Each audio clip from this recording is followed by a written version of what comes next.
Alam niyo po, gusto kong maging teacher. Si ate, doktor. Si kuya naman, engineer. Pero sabi ni teacher, bago raw yon, kailangan muna kaming matuto.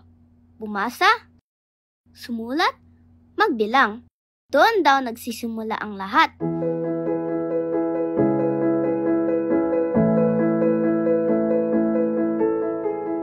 Dati po, noong summer, may program si teacher.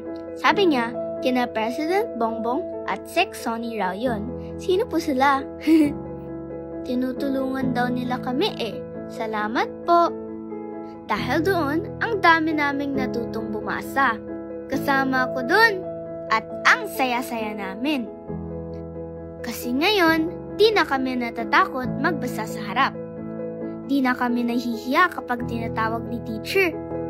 Mas naiintindihan na namin ang lessons. Sabi ni teacher, mas marami pang bata ang matutulungan. Ang tawag daw, ARAL program. Ngayong taon, marami raw kaming makakasama dito. Magsisimula sa pagbasa, sa susunod daw, Math naman at Science. Ang saya, di ba? Sabi ni teacher, marami raw kaming kakampi. Kasama sina nanay at tatay, sina lolo at lola, si principal, sina teacher, pati ang barangay. Lahat daw nagtutulungan para sa amin. Sa ARAL program, hindi raw kami nag-iisa. May maniniwala sa amin, may kasama kami.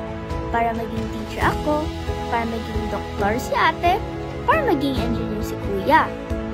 Sabi ni teacher, matutupad daw namin lahat ng to. Kasi, hindi niyo kami iiwan.